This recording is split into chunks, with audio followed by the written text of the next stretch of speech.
this morning's team. My name is Angie Zerlin, and I work at Wichita State University. We also have Michelle Ariano from the Kansas Board of Regents, and Diego Guerrera from KU will be monitoring our chat and basically doing all the magic behind the scenes. So as we go along, you're welcome to put any questions that you may have into the chat room. Diego's going to be monitoring that. And then we will also have time at the end of the presentation to make sure that all of your questions get answered. And if there's anything else that any of us might be able to assist you with. So first things first, what we're here to do is help students learn to grow their gift aid. Scholarships are considered gift aid, which means they don't have to pay this money back. So we want our students to get as much of this type of aid as we possibly can so that we can lower any possible loan debt down the road that's going to help them reach their dreams. So let me go ahead. Got that. So a lot of the questions that we have nowadays, especially with all of the news about, this exorbitant loan debt, we want to make sure that students understand what a college degree or college, any higher education means for them and for their future. So this is a chart that kind of gives you a little bit of an idea that shows that, yes, college is really worth it. The main thing that we want to make sure that students understand is that when we're referring to college, we're referring to higher education. Doesn't necessarily mean that they have to have a bachelor's or graduate studies. There are higher education opportunities for every student out there. It's just basically education that exceeds their high school graduation, something that is going to have them better prepared for the future that they're looking at. This chart focuses on the unemployment rate. So you can see that the higher degree standards they reach, the lower that possibility of them being unemployed down the road. Now, of course, some of that is, degree by degree, but everybody kind of knows that we're here to help those students understand that any type of higher education really is something worth achieving for them. This is another area that you can go to, or you can make sure that your students are aware that's out there. This is put out there by the Kansas Board of Regents, and it's an interactive tool that kind of helps them review the costs of the education that they're looking at. What is some of the possible earning data for the fields that they're looking at? All of those types of details that may help a student if they're trying to figure out, well, which direction do I go? Do I want to go this field? Do I want to go here? What is going to be the best fit for me as it stands right now? So the other thing to remind students is that if they want to achieve a higher education, it doesn't have to be immediate. We have a lot of students that may find themselves in a situation where they may not be able to, financially go on to school, or there may be other things that are happening outside of the classroom that may prevent them from going from high school straight into college. So they need to be aware that those options are out there. It's not a one and done, where if they don't go straight out of high school, that they're not ever going to be able to do higher education. That's just not the facts. We need to make sure that those students are making the best decisions for them at the time that they're making those decisions. Michelle, since this is information that's out there from the Board of Regents, is there any more specifics that you might be able to provide as far as what this tool really can do for them? So Angie covered Perfectly, exactly what this is. I would highly suggest using this tool when you're meeting with your students, or at least sending them information so they can look through it themselves. But it's kansasdegreestats.org. Okay, so that's a great resource to make sure that we're passing along to our students. So the next thing that we have to look at when we're talking about college is, how are we going to pay for this? Okay, this is the big question. This is something that you really kind of have to, hopefully, students are starting to plan this before their senior year.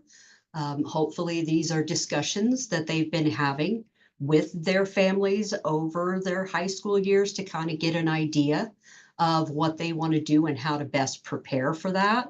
So these are all of the different types of ways that can help a student pay for that higher education. So you've got out of pocket, which is basically whether it's a savings account that's been put aside, by the family, whether it's a 529 account that maybe the family has been putting into from day one, or whether it's just, maybe a grandparent or another relative has had the ability to put money back to help their family members go to college. This is, the first source that we look at. What are our options when it comes to having out of pocket money go towards the education? So, of course, the next thing, like we had spoken before, is what we refer to as that gift aid. So, these are the things that we really want to get as much as we can. These are going to be scholarships, whether those are institutional scholarships, whether they're supported by the state or the local community. Maybe there's outside organizations. There's a lot of different opportunities for students to try to find scholarships to help them cover those educational costs. The next things that we're going to be looking at are grants. Grants, again, are gift aid. The most prevalent one, of course, is going to be the federal Pell Grant, but we also have grants that are offered from the state. We have a Kansas Comprehensive Grant. So there's things along those lines. There are some programs within each of the institutions. They may have institutional grants. So these are things that we want to look at first. The next thing that we look at is called federal work study. Work study is a basically gift aid, but yet it's not an automatic. This is something that students can choose to do. It's usually part of a need-based student's offer for their financial aid. But what work study is, that is money that is assigned to that student to basically help to pay their paycheck when they're working certain types of jobs while they're in school. The biggest caveat with the federal work study programs is that these programs have to look at working around the student's schedule, not the other way around. So we have to, if a student has a work study position on campus, they need to be aware that their education is the primary reason that they're there. So they make up the class schedule that works for them, and then their work study position works around that class schedule. They don't have to try to balance out and find classes outside of the work schedule. So that's a big thing that really helps. It's also something that different schools may handle in different ways. Some schools, the money is paid out towards maybe their tuition and fees up front, and then the student basically works that off in that job throughout the time. Other schools may pay the federal work study amounts every couple weeks as part of the student's paycheck. So if a student is looking at work study, make sure that they know how their institution handles those funds, which is how is that going to work for them. The next thing that we look at is where we get out of the gift aid part of it. Now we're going into actual loans. So there's two different types of federal loans for the students. The first of that is a need-based loan, which is the subsidized student loan. And then the other is an unsubsidized student loan. That is the loan that every student that files a financial aid application and is eligible for financial aid can get, no matter what the income level. Need is not a factor for an unsubsidized student loan. There's information that should be easily available on the school's websites, also on studentaid.gov, about the different amounts of those types of loans that are available. So that's the next thing that we look at.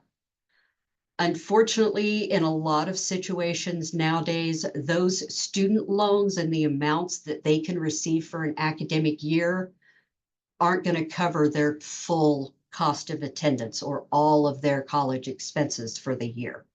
A lot of times, this is where you run into when students are living on campus housing, because campus housing is expensive, and that's not something that a student loan may be able to fully cover. So this is where the next step comes in for our dependent students, and that's the parent loans. These are parent plus loans or alternative loans. Either way you want to look at that. The parent plus loan is still a federally backed loan. It still has a fixed interest rate. It's not a variable rate that's going to go up and down throughout the time. And parents do have options as far as repayment is considered. Typically, your repayment would start after disbursement of that loan. But if it's a parent plus loan, the parent does have the ability to reach out and say, I would like to be able to defer the loan payments themselves until my student completes their studies. That is an option that is out there. So again, these are things that we can really get into the details based on what a student's actual aid package is going to be. And then the last thing that we would look at is private or alternative loans. We say that these should be typically as kind of the last piece of the puzzle, because a lot of times these private loans do not have protections when it comes to repayment. They do not have options of deferment. They usually start becoming due as soon as they're dispersed. And a lot of times they may also have variable interest rates that can maybe start off at 3 or 6% that first year, and then a couple years down the road, the next thing you know, that's in double digits, and there's nothing that's going to control that. These are not legislated in any way, shape, or form. This is strictly between the person that takes out the loan and the financial entity that is basically supplying those funds. So we want students to think about that as a last resort once they've exhausted all of the other options. A lot of students need to realize that the majority of students receive some type of financial aid in order to pay for college. So it is actually quite rare for students and their families to be able to just pay cash for everything. So student aid, financial aid is not a bad thing. It is there to help you reach those goals. These are the different types of aid that is out there. These are the federal and state programs. Your primary source for this is going to be filing that federal aid application, that FAFSA form. It's the free application for federal student aid. Make sure that students are going to the correct website, which is studentaid.gov. That's where they're going to file this form.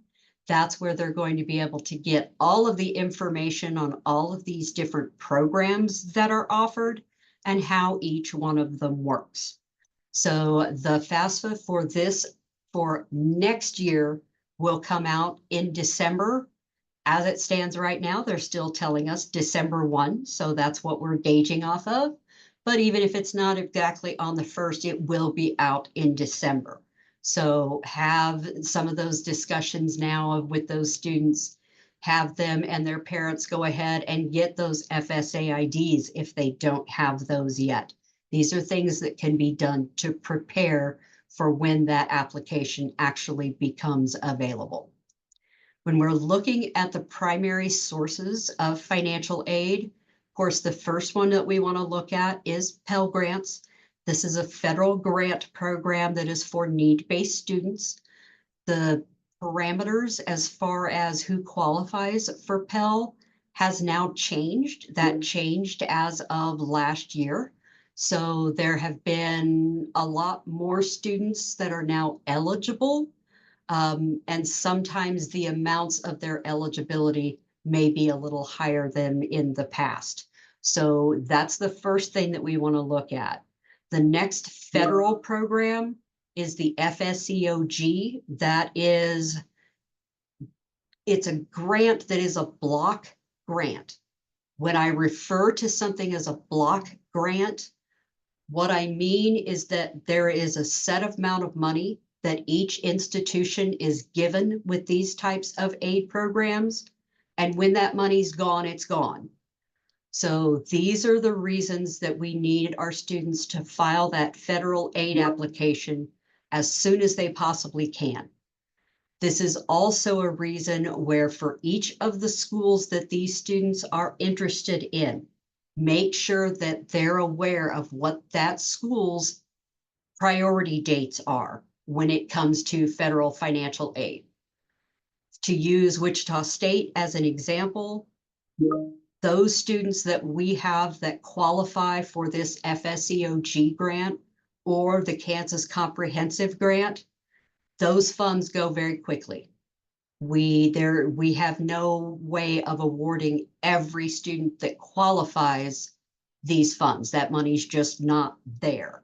So the sooner they get that federal aid app in and everything done, the better chance they have of qualifying for some of those federal and state grants.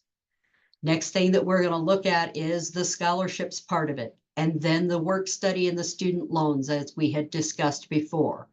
All of these are pieces of the financial aid puzzle for a student to be prepared for. The other thing that needs to be made aware, basically, is that financial aid is a supplement when the family's resources are not enough. It's very few times is a student going to be able to basically pay for all of their expenses while they're in school without some type of family assistance. So that they need to be aware that they can't just count on these types of aid to cover every expense that they have. So what we're kind of here for today is to give you some teaching points, maybe to help students understand how to prepare to fill out scholarship applications, those types of things, to give them the best chance that we can. So most scholarship applications are going to ask for an essay or some type of information for that student to stand out from other students. Now, there are a lot of institutions that may have some scholarships that are strictly based on a student's GPA or test scores, things along those lines, but that's not going to be the only type of scholarship. We want students to be able to put in good, solid applications for other scholarships that they can get on top of those just straight merit-based funds. So the easiest way to do that is kind of help them prepare ahead of time. We don't want our students waiting until the last minute to try to figure out, what do I need to throw in here to be able to have a scholarship application on file? You want them to build a resume, basically. This is similar to a student that's trying to get a job. It's kind of like a job interview. And for some students that have never had a job interview before, this can kind of be a little bit of a training ground for them. They want to make sure that they're writing down what is the educational and scholastic achievements that they have. Not just GPA and test scores, but are there other things that have basically helped this student to be at the top of their class, or, you know, something that they've done that they really want people to know this is above and beyond the typical student experience. Is there a life experience or training or employment or something that has helped them decide why they want to go into the major they want to go into. This is a way for these students to give the scholarship application reviewers kind of an insight. Who is this student and why are they making the choices that they're making?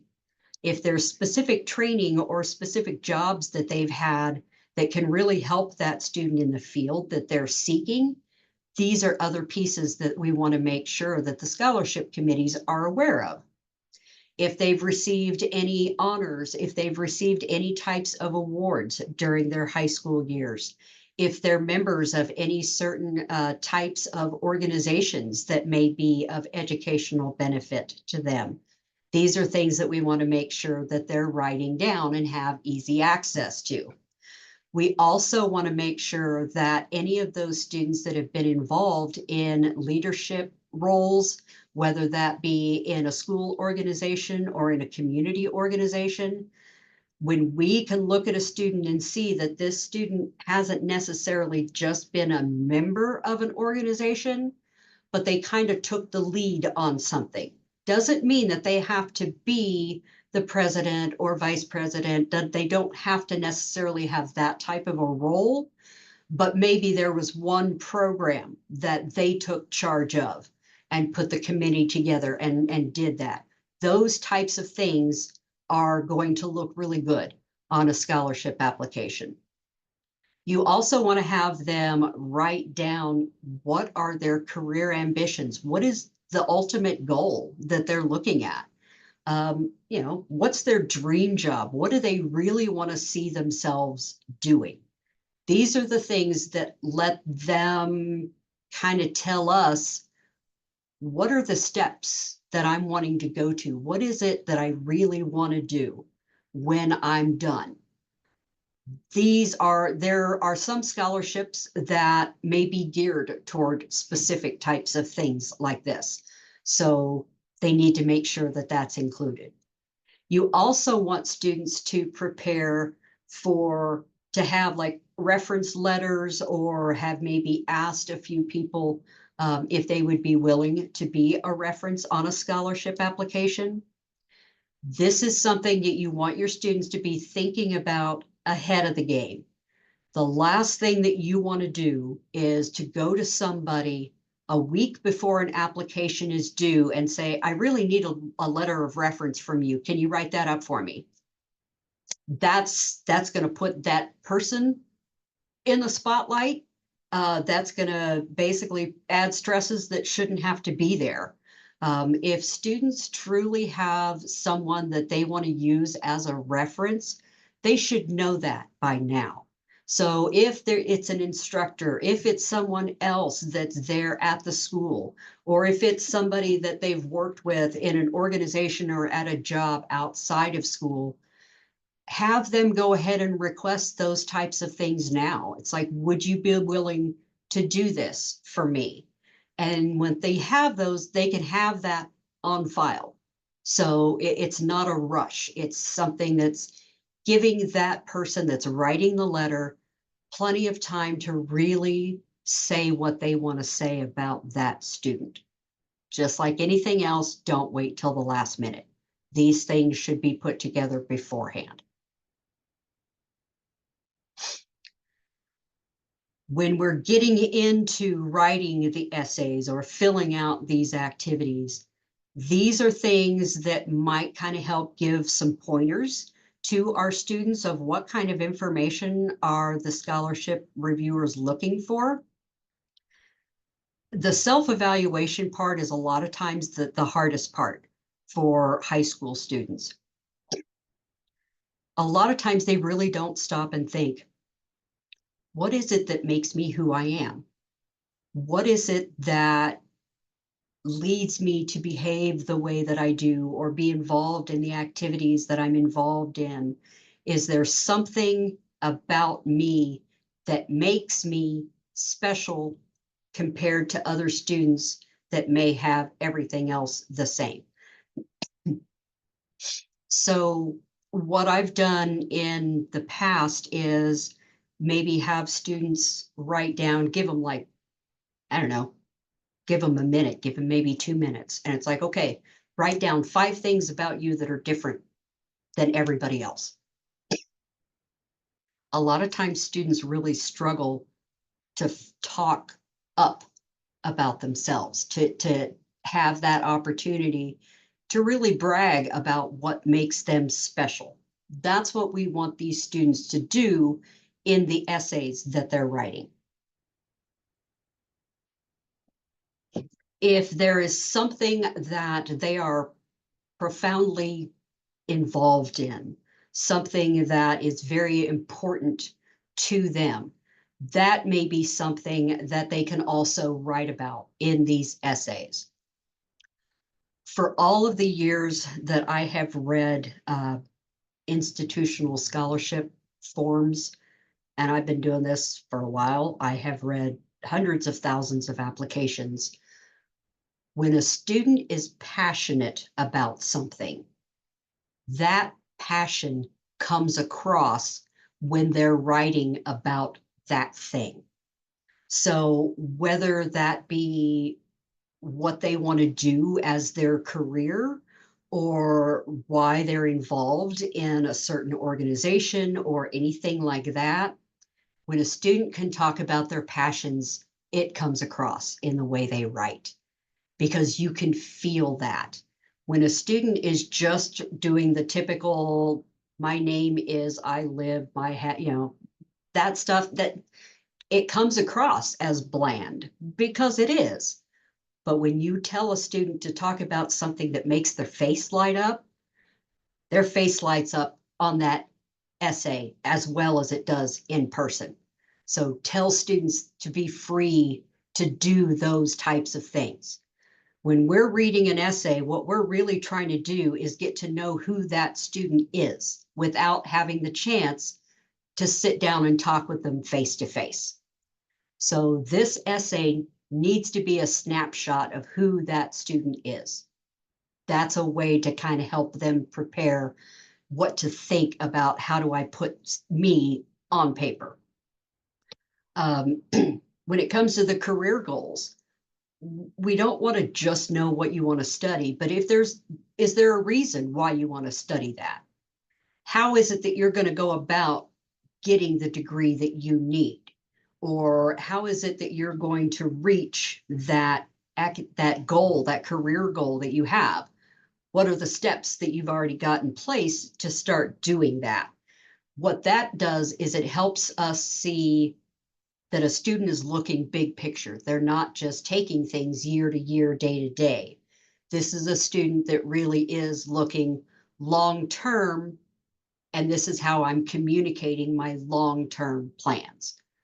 Now, of course, you need to reassure your students that just because they put it in writing doesn't mean it's a contract and it's something that they're stuck with, that, oh, I said this and now I have to do this.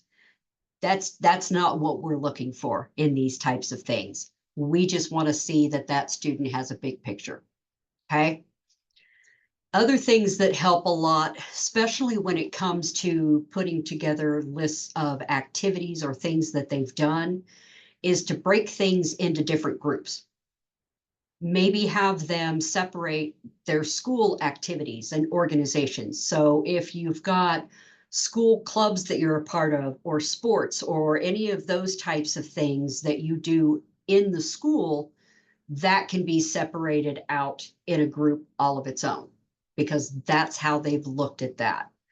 The other way is to separate out community service, because what we are looking for when we're asking for an activities chart from a student is that we want to know what you're doing with your time outside of the classroom. So that's basically what this is. Do you have a lot of extracurricular activities from your school that you're looking at? Do you also have things that you're doing within your community that have nothing to do with your school? It's just your local community. For those students that are working and have time commitments outside of school that make it to where they can't be involved in a whole bunch of extracurricular activities, by having them list that work and maybe how many hours a week, something like that, it helps for the reviewers like me to see Well, they can't be involved in all these things because this is their responsibilities that they have outside of the school. So if you're balancing it out, then that's fine. Just because a student has 100 million things listed on activities doesn't necessarily mean that we're going to look at that and say, oh, well, this student's better than this student over here because of that.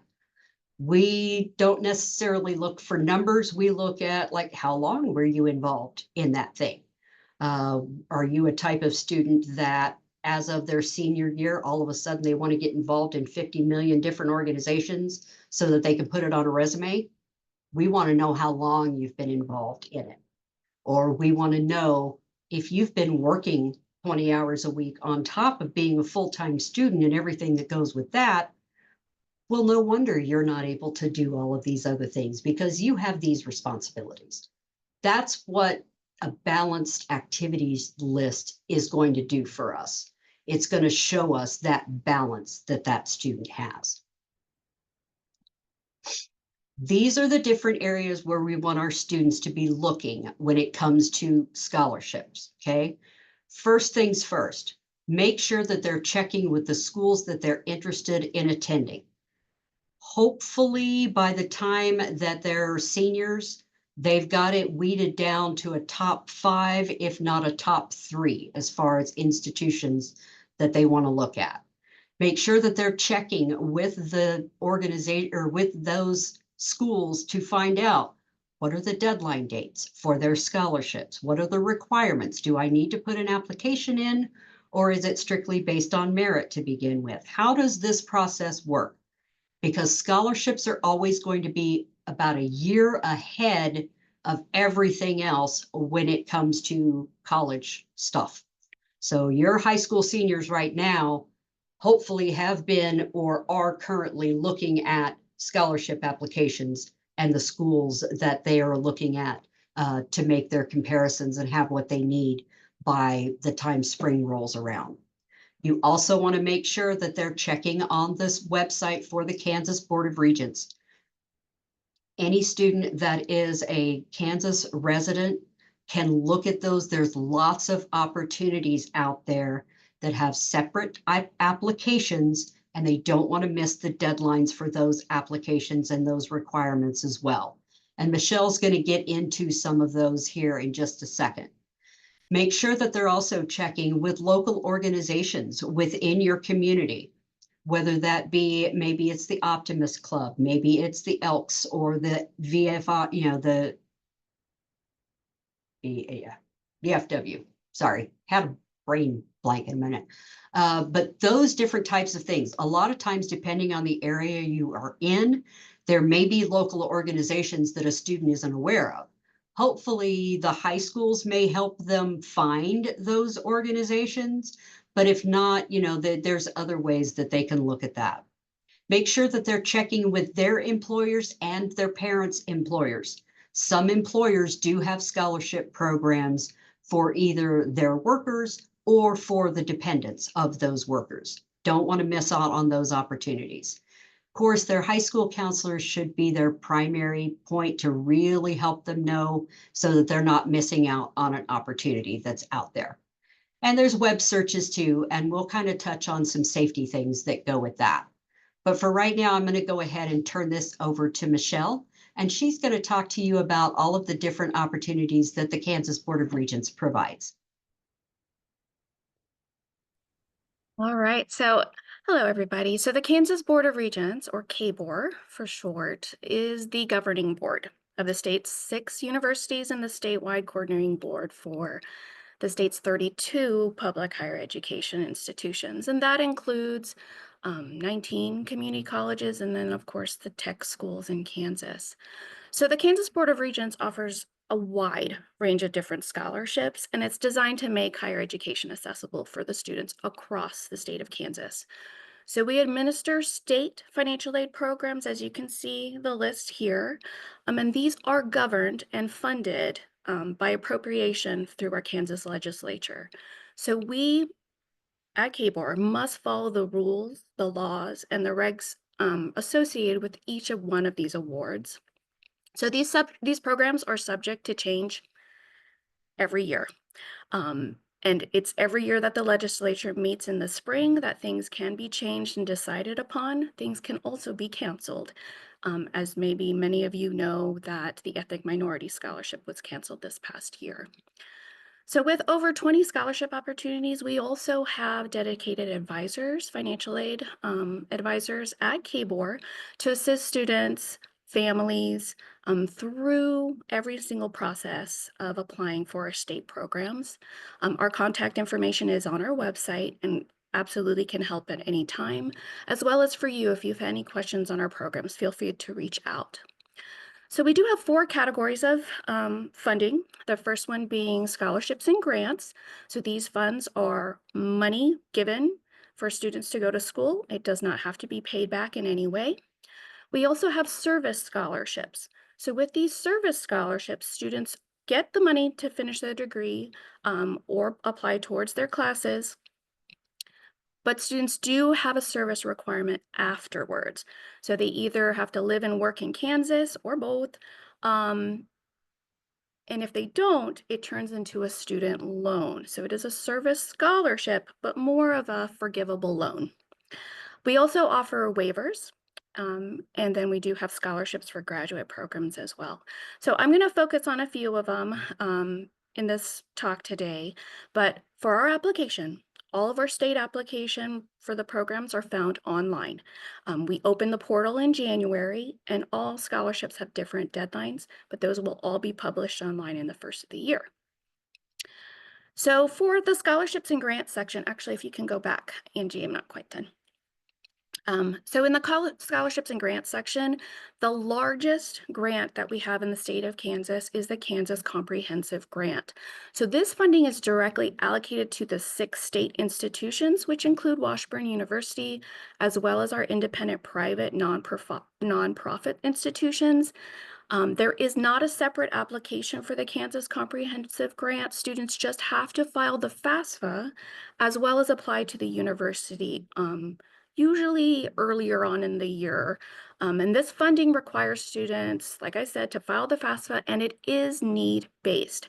So the institutions award this grant to qualified students for each academic year. KBOR does not award it. We just give the money to the institutions. The next one is the Kansas State Scholarship, which many of you are probably aware of, and this is designed to assist students with financial need. And they must be in the top 40 to 50% of Kansas high school graduates who are designated as state scholars during their senior year. So to be eligible to apply for the state scholarships, of course, students must be in their senior year of their high school curriculum. And they would also have to have received a certificate stating that they completed the required Kansas Scholars curriculum and then a letter from us that says that they are a designated state scholar by the Kansas Board of Regents. Next slide, please, Angie. Okay, so we have a brand new scholarship this year. It is the Kansas Education Opportunity Scholarship. So I definitely want you to all publish this information, let students know it is a need-based scholarship, and it's to assist mostly incoming freshmen who are first-generation college students or dependents of a Kansas certified teacher. So we have funds to distribute to these two types of students. So it is funding available to both public institutions, private institutions, nonprofits, as well as community and technical colleges. And the award amount is $18.50 a year, and it is renewable for undergraduate students for 4 years. So this deadline will be May 1st, and students do have to file the FAFSA as well as the online state application. And to continue to receive the award, they will have to reapply each year, but they must maintain a 2.0 and enroll full-time. Next slide. Okay.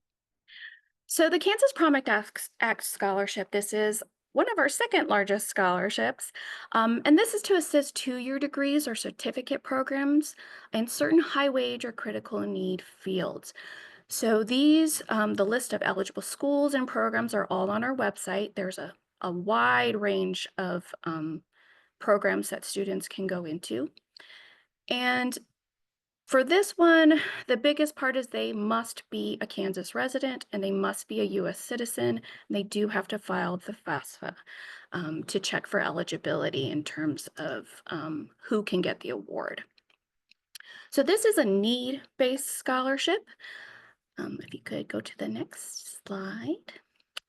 It is last dollar. So this is where it trips up a lot of people. It is last dollar, meaning if any student is receiving other types of grants or scholarships, so not loans, just grants and scholarships, that is applied to their tuition first, and then promised will cover the rest of it.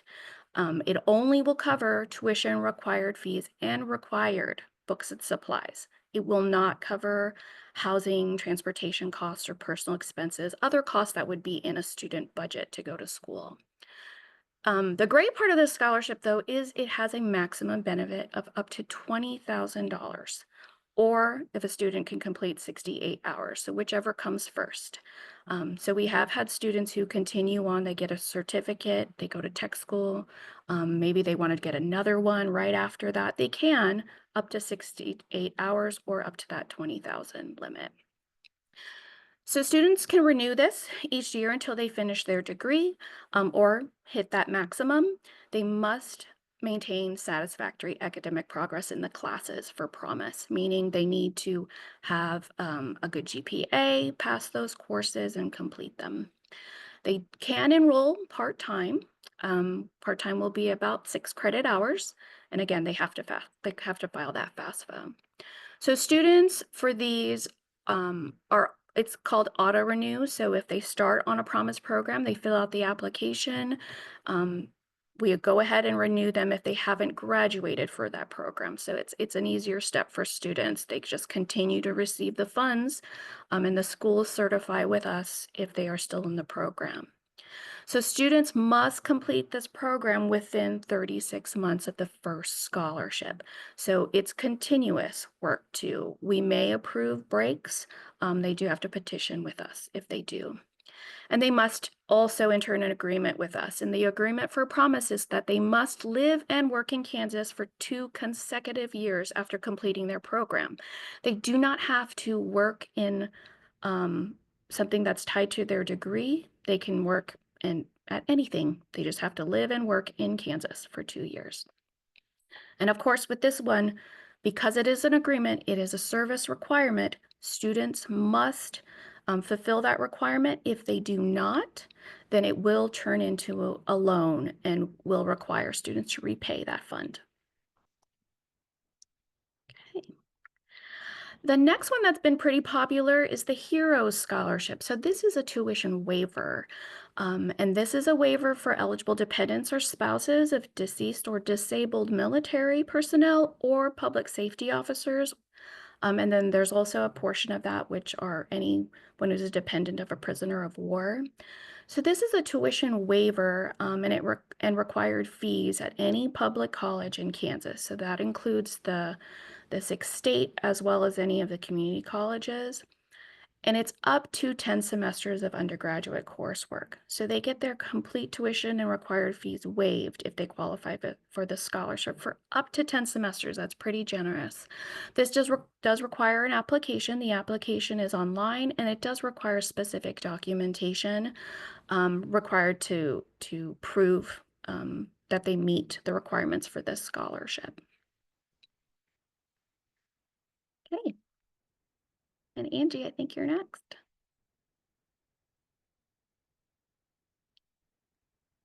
Had to unmute myself there. It's like, okay. So thank you very much, Michelle. And if any of you have any questions regarding any of the KBOR programs, feel free to reach out to them directly. They will be more than happy to answer your questions, provide any documents you might want for your students, anything along those lines. So as we're kind of wrapping some things up, looking into scholarship stuff, there's some basic web search safety tips that we've kind of put together over the years that are going to kind of help some of those students. And Diego, you had your hand up?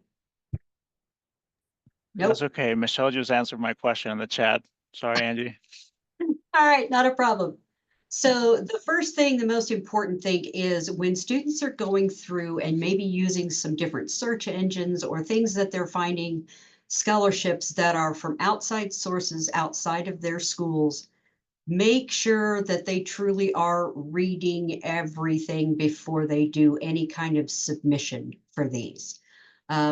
Sometimes the catch doesn't come until farther in.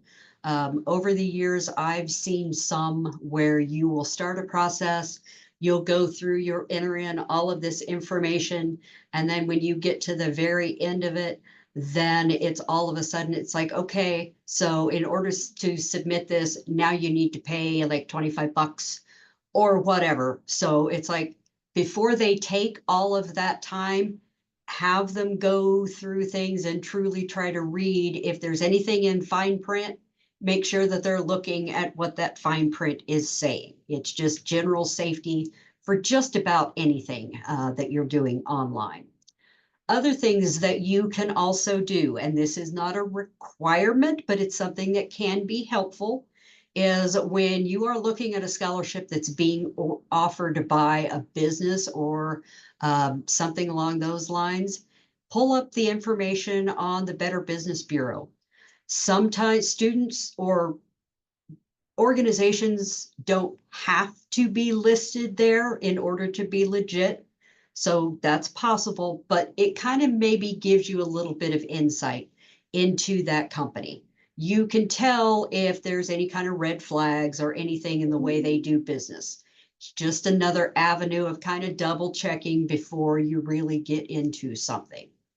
Other things that we want our students to make sure they're checking on is if there are requirements on that scholarship that maybe they're going to put your application out there and the person that wins is the person that has the most likes, or maybe it's something, has the most votes, or maybe it's something to where you in your essay you have to provide a link to that company or that website. Those are going to get really sketchy. So those are things that they're not giving you a scholarship based on what you're providing them. There's other little caveats in there. So hopefully a lot of our students now are much more social media savvy than I definitely am. So hopefully a lot of times they see this, but a lot of students also maybe don't understand what it means when you click links or put likes or those types of things. So maybe those are ways that we can help to educate students to better protect them. Other ones that you want to look at is if you've got creative students that are maybe putting together a portfolio or something for that type of a scholarship, make sure that they're not signing away their intellectual property in order to do this. There are a lot of scholarships out there where they're saying, okay, so put together a quick 30-second ad for our company and send that in, and that's your entry. Well, what you just did is you just provided them free advertising that they didn't have to pay for. You're the one doing the work. That's your intellectual property. You should be getting paid for that, not possibly given a scholarship. So make sure that our students are protecting their intellectual property when they're looking at these types of things. Other things that you want to watch for are there fees that are associated with entering in for these scholarships. Some of them are legit, but others you just kind of want to really take a look at. So if they're asking for payment, make sure that you know where that payment is going. They're fairly rare, but sometimes they're there. Other things that you want to think of is anything that says it's a guaranteed or it's just normal. If it sounds too good to be true, it probably is. So it's just being wary, making sure that you really understand, what is it that I'm turning in and who am I turning it into? Other things to be careful of is if it's a scholarship that's attached to a free seminar, usually those are areas where they're going to try to upsell you. They want you to go there and they say they're going to give you this scholarship just to attend, but they really want to have you buy their product or whatever. So those are types of things that we want to make sure that our students are well aware of the different ways that word scholarship can be used kind of as a lure to get information from students that they shouldn't be giving to whoever they're giving it to. When we look at education and the value of such, this is some general information that we were able to pull in. In 2021, 68% of available jobs required at least some college. Again, that doesn't necessarily mean they required a bachelor's degree, but they needed some type of higher education. By 2031, that percentage is forecast to reach 72%. And 42% of that 72 is going to require a bachelor's degree. So we want to make sure that our students are going to be ready to be successful in the future that's coming up. We need our students to really start thinking down the road long term. So that's what we're trying to do, is provide them with gift aid resources as much as possible to help them to attain the education that they want so that they can reach the dream job that they really want to have, so they can be successful and they can be happy when they find that career. Some of the resources that are available for you and your students, places to look, is of course with the CASFO website. We do have links for some of our education partners and different things that might be able to give you like information on maybe what are the deadline dates for some of the colleges, what is some of the base information, so that you can have your students be looking at this to help them prepare to make those choices of where they want to attend. Of course, all of the wonderful information that's provided by the Kansas Board of Regents. You want to make sure that your students understand and can navigate the studentaid.gov website. That's where all of their information for federal student aid is going to be, including getting their FSA IDs and filing that federal aid application. There's also federal information as a financial aid toolkit.ed.gov. That's other sources of information that they can look at regarding federal financial aid. And then ncan.org is another option for students to be able to look and find resources to help them prepare for their college experience.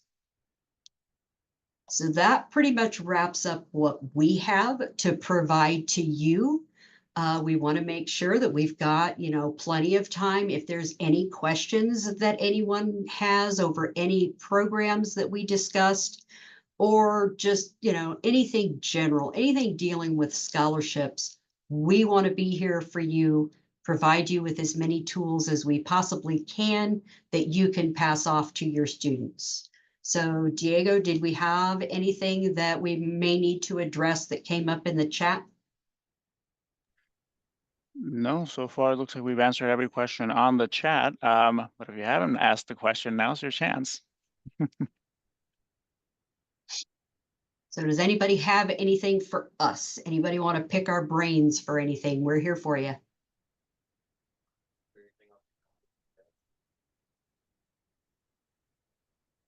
Nope, everybody's masters, correct? I had a question. Sure. What if you have a student who wants to go to like a community college, like during their junior, senior year, they get a degree before they graduate. They want to see about getting a scholarship. Do they have to wait, or can they hold on to that scholarship till they are ready for it? Like if they wanted to go like to KU, but they need to finish up at Allen County first, or do they need to just transfer what they have to go to KU? That's going to be something that's going to be school to school. And you'll want to check, most of the admissions officers within any of the schools can kind of help you to know how that navigates.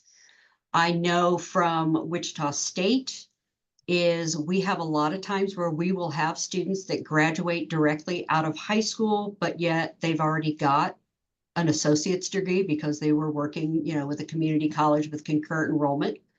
But that student, when they come in, is still considered an incoming freshman because they're coming to us directly after high school graduation. So no matter how many hours they may have that they're bringing in, we base it off of whether they're considered an incoming senior or whether they're a transfer student. So different scholarship programs look at different types based on how that student is admitted. But each school is going to be different. So Diego, since she asked more specifically about KU, would you be able to give like a brief of how that might work at your institution? Yes, but I'll need, if you could repeat the question, please. I was looking at the chat. Well, I have kiddos that will be either finished with their associate or close to it when they graduate. And so if they wanted to go to a school like KU, would they be able to get a scholarship even though they wouldn't be considered like like a freshman? I mean, they would have several classes under their belt. Yeah, well, they would still be eligible for the freshman scholarships, honestly. It's not really until you've gone to at least one college after graduating high school, and that part is important, that you would be considered like a transfer student, which would put you in a different scholarship grid. So yeah, taking college courses and coming in technically as a sophomore wouldn't necessarily bar a student from receiving one of the freshman merit scholarships. Yeah, and just in general for KBOR scholarships, the application is open, usually in January for students going to school in the next, I guess, for fall or spring, the coming fall and spring. So for your specific situation, students, if they qualify for the KBOR scholarships for whatever degree that they're trying to do, if we have scholarships for them, I mean, that's definitely something they can do. KBOR would consider them an incoming freshman per se. So if they were eligible, say for the Education Opportunity Award or anything like that, which is mostly for freshmen, we would still consider them as such because they're coming from a high school. And if I could add, sorry, my name is Ben. I'm in the admission office, and a really important stipulation for KU is taking college classes after the summer post senior year is what would make them a transfer. So they could still take classes at Johnson County Community College or anywhere else in that summer if they just wanted to keep going on those classes. And it's only at the fall that they need to stop or become a transfer student. Yeah, I think that seems to be the magic formula is, are they basically coming into the institution directly from high school, not counting summer, or are they going to a different institution for a semester or a year before coming into the institution? So it's not the number of hours, it's like, where are they going directly after they graduate high school? Does that answer your question, hopefully? Yes, thank you. Okay, does anybody else have some questions for us?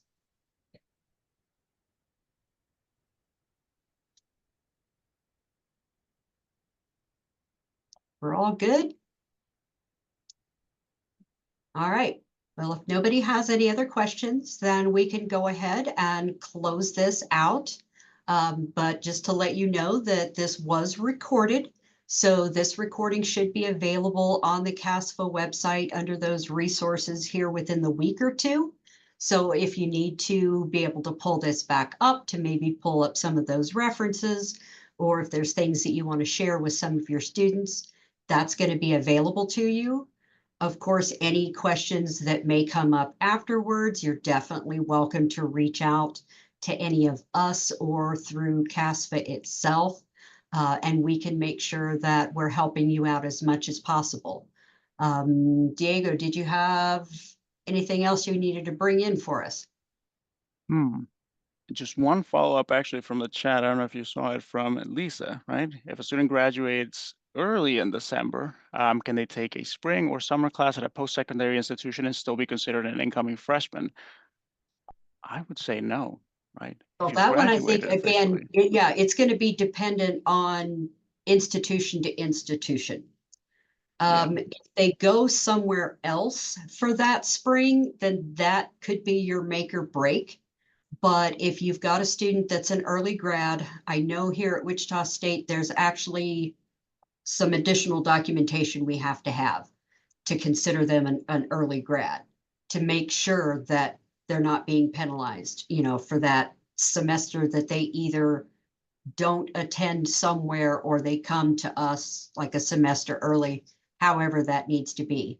So those would be things you want to make sure that those students are checking with the institutions that they're primarily going to see how an early grad situation is handled. And again, your admissions representatives are going to be your experts on any additional documentation that may be needed or anything along those lines.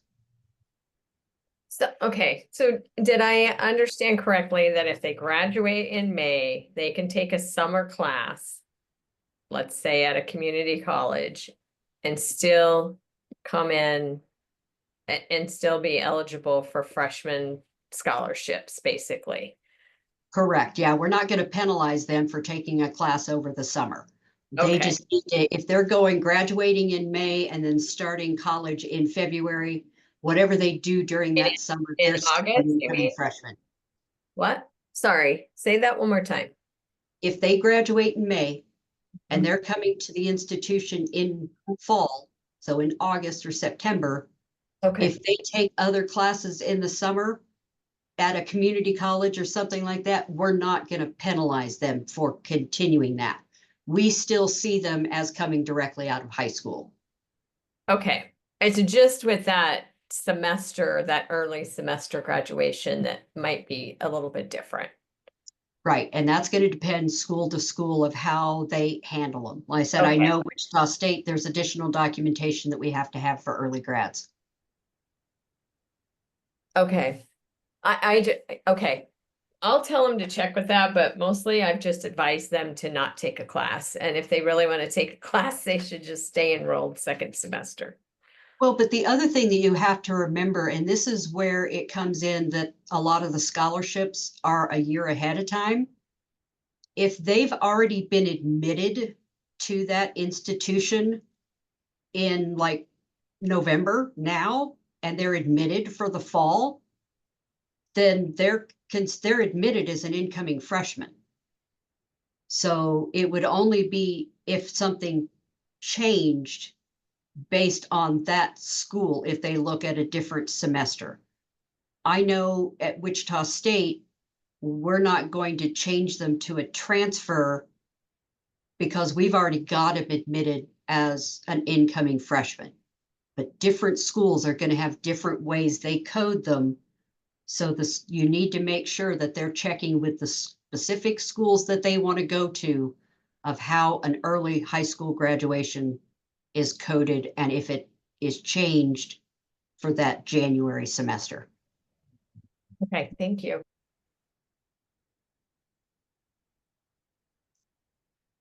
Okay. Any other questions? No. All right. So I think we're good to go. So like I said, thank you very much for joining us this morning. Hopefully we provided some different insights or some information that's going to be helpful to you.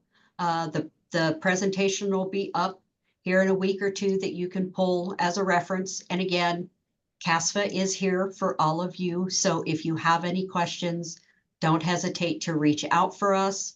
And then we've got other sessions that are be coming up, one a month.